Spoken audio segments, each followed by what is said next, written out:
Chapter 2. The slum I grew up in seemed to be the most wonderful place in the world. My early childhood was pleasant, and it was a rare occasion when I saw something in the store that my mother couldn't buy for me. Jessie saw to it that I always had money for the candy store. Whenever I lost the marble she had previously bought, she'd quickly give me money to buy some more. Most of us kids loved the backyards and alleys that we played in with our slingshots made out of discarded tire tubes.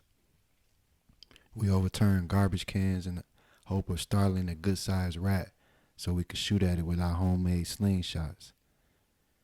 Between the alley cats, dogs, and us, we kept the alley's yards and run-down barns clean of rats during summer daylight hours. When night fell, it was the other side of the coin. The rats came out in full force, and many children were bitten because they had slept out on the porch to beat the evening heat. We lived in the upper flat on the second floor. Besides my mother and me, there was a big tomcat that we just called Cat, who shared the flat with us. Before Jessie would go to work at night, she always managed to run Cat down and toss him in my bed with me. For me to mention sleeping out on the front porch at night was taboo, so I would play with the cat in my large bed until I fell asleep.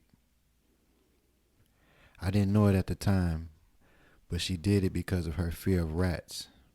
After tucking me into the bed, she would ruffle my hair and kiss me on the cheek. "Well, little pimp, I gotta go and catch 'em now. You be good and I'll let you count the trap money in the morning," she'd say before turning out the light and leaving me on my own until she came back sometime in the morning. On a few occasions, she didn't get back in the morning. When this occurred, one of my mother's girlfriends would be in the bed with me when I woke up. When this happened, I'd know that Jessie wouldn't be home until later that day, so I would go downstairs and have my breakfast. The woman who lived under us had a bunch of children, so one more mouth didn't make too much difference. When we played in the backyard, the boys next door would call them the welfare's pride and joy. If I laughed too much, the little girls who stayed under me would remark, "Ain't no sense you laughing, fool, 'cause your mammy ain't nothing but a whore."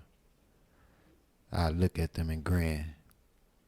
"You the fool, girl. You and your sisters and mammy need to get off welfare and become whores." This would cause all of the kids in the yard to laugh, and I'd join in with them. At the age of 5, it's pretty hard for a child to understand the meaning of a whore. If my mother wasn't home after I ate lunch, I'd wait till women upstairs woke up, and then she'd take me over to Big Mama's to stay. This made me think I was the most fortunate boy in the world. Instead of one mother, I had two, Big Mama and Jessie. With the passing of summer, my small world began to change.